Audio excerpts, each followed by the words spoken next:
Hello students, today we are going to see important topic for 4 or 5 marks. This one is also separate, this one is also separate, may be asked. Means here in question total may be asked or separately can be asked. म्हणजे एकंदर पण येऊ शकतो आणि हे तुकडे वेगवेगळे पण येऊ शकतात. बरोबर? आता क्वेश्चन काय आहे? हॉरिझॉन्टल रेंज कोणाला म्हणतो आपण? इथून तर इथपर्यंतचं हे हॉरिझॉन्टल डिस्टन्सला आपण रेंज म्हणतो. काल डेफिनेशन लिहिली होती बघा, हॉरिझॉन्टल रेंजची डेफिनेशन. तर क्वेश्चन कसा आहे? Describe the formula. Formula describe करा फॉर द रेंज. कशासाठी? रेंजसाठी. And maximum height achieved. And म्हणजे अजून दुसरा formula, maximum height achieved. Achieved means attend. आपण रेंजचा फॉर्म्युला लक्ष द्या इकडे. हा रेंजचा फॉर्म्युला मिळवा आणि मॅक्झिमम हाईट म्हणजे जास्तीत जास्त किती हाईट तो अटेन करेल, म्हणजे एच साठी पण फॉर्म्युला मिळवा. By the projectile thrown from the origin. तो प्रोजेक्टाईल कुठून थ्रो केला? ओरिजिन. ओरिजिन कोणाला म्हणतो आपण? Where the Y and X axis cuts. This one is the origin.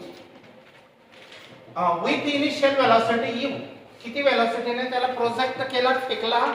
You एवढा velocity. At an angle theta. हा अँगल किती असेल? थीटा असेल हा अँगल. बरोबर? हा अँगल थीटा असेल विथ द हॉरिझॉन्टल. हॉरिझॉन्टलशी त्या इनिशियल वेलोसिटीचा अँगल थीटा असेल. हा इकडे लक्ष द्या. समजलं की नाही? ही फिगर सगळी माहिती झालेली, तुमची पाठ झालेली. बरोबर? इथं ux ux qx qx remains constant. Only the vertical component vy this is uy because it is initial. हा सुरुवातीचा आहे म्हणून uy घेतलाय आणि नंतरचा आहे म्हणून vy घेतलाय. इनिशियल अँड फायनल वेलोसिटीज हे माहिती तुम्हाला. vy आणि इथं पण vy. हा ux ची डायरेक्शन सेम आहे. ux ची डायरेक्शन सेम आहे, फक्त vy चेंज होतो डायरेक्शन. इथं वर्टिकल आहे, इथं 0 येतो. इथं vy काय आहे? 0 आहे, नाहीच आहे ना. आणि इथं आहे पण डाऊनवर्ड आहे. इथून इकडे डाऊनवर्ड असतो, इथून इकडे अपवर्ड असतो. अपवर्ड vy अपवर्ड असणे म्हणजे या प्रोजेक्टाईलला तो वरती वरती घेऊन जाण्याचा प्रयत्न करेल आणि तो खाली, याचा अर्थ त्या प्रोजेक्टाईलला तो इथून खाली आणण्याचा प्रयत्न करेल. हा vy डाऊनवर्ड आहे ना. समजलं की नाही? हे दोन वेलोसिटीचे कंपोनेंट आहेत. ही इनिशियल वेलोसिटी u आहे, मग या बाकीच्या सगळ्या फायनल वेलोसिटीज आहेत v. बरोबर? ux मग v वेलोसिटीचे दोन कंपोनेंट बनवले. Velocity v can be resolved into two components, ux horizontal and vy vertical. मग vy vertical आहे बघा. हा जरी खाली आहे पण तो वर्टिकल उभाच आहे ना. तो आयदर अपवर्ड असो का डाऊनवर्ड असो. मग आता बघा, हा पहिला पॉइंट इथपर्यंत तर काल आपलं सेम टू सेम. कालचा जो टॉपिक आपण बघितला त्याच्यातलं इतके पॉइंट्स सेम आहे, फिगर पण सेम आहे. काय चेंज आहे तो बघू आपण. तरी पण just one time we are going to repeat it again. Consider a body, this body projected with initial velocity u by making some angle theta with the horizontal. हा पहिला point. The initial velocity u can be resolved into two components, ux and uy. Ux is u cos theta, horizontal component. Uy is u sin theta, which is vertical component. This ux remains unchanged. Ux horizontal component of velocity remains unchanged. Why? Because no force is acting on it. इकडे ओढणारा force आहे का कोणता? नाही, म्हणून ux काय असतो? Fix असतो. फक्त वर्टिकल याला चेंज करणारा फोर्स कोणता आहे? ग्रॅव्हिटेशनल आहे, म्हणून तो चेंज होतो. या प्रोजेक्टाईलला तिकडे नाही कोणी ओढत आहे ना, एक्स डायरेक्शनला. एक्स डायरेक्शनला कोणी ओढणारा फोर्स आहे का? नो. म्हणून तो कॉन्स्टंट आहे, यू एक्स फिक्स आहे, तो चेंज होत नाही.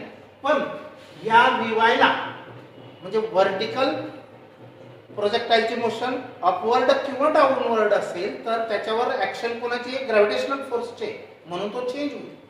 Vy is going to change and Ux remains unchanged or constant while vertical component changes. Vertical means which Vy is a changing. मग चेंज होतो.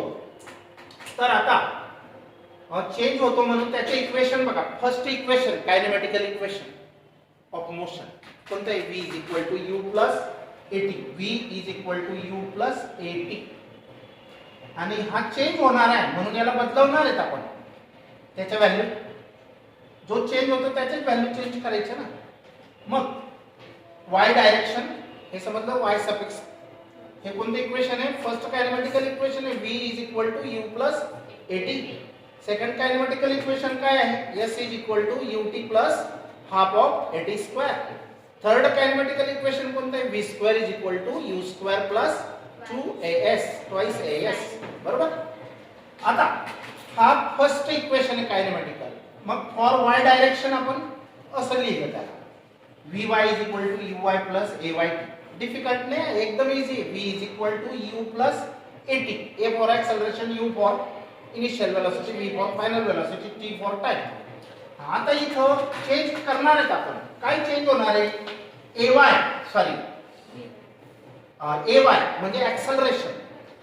हॉरिझॉन्टल ऍक्सेलरेशन असेल तर A वापरतात, पण व्हर्टिकल असेल तर त्याला G वापरतात, ग्रॅव्हिटेशनल. मग ह्या Ay ला चेंज केलं आणि इथं मायनस साइन का बरं टाकलं बरं? कारण प्रोजेक्टाईल वरती जातोय आणि ग्रॅव्हिटीची डायरेक्शन खाली. Gravitational acceleration is a vector quantity. Gravitational acceleration is a vector quantity. मग Ay ची व्हॅल्यू मायनस ची. ग्रॅव्हिटीची डायरेक्शन खाली आहे आणि Ay म्हणजे प्रोजेक्टाईलची ऍक्सेलरेशन वरती आहे. बरोबर. मग ऑपोजिट डायरेक्शन असेल तर एक मायनस पुटअप करायचं तिकडे. मग Ay इक्वल टू मायनस. त्याच्यानंतर Uy. हा Uy काय असतो? U sin theta. हा अगोदरच कॉम्पोनंट रिझॉल्व केलेले आहेत Ux आणि Uy. हे कसे आले काल मी समजावून दिलं होतं, लक्षात ठेवा. आता या दोन व्हॅल्यू का टाकायच्या समजलं का? हा चेंज होणार आहे ना. ह्या दोन मध्ये कोणता चेंज होत नाही? Ux चेंज होत नाही. Ux हा फिक्स आहे. Ux सेम डायरेक्शन ला आहे. Magnitude and direction both are same. It is not changing. Why? No force is acting horizontally to pull the projectile towards the x-axis. But projectile motion is some upward and some downward. काही upward पण आहे, काही downward आहे. म्हणजे vertical component is going to change. This vertical component is responsible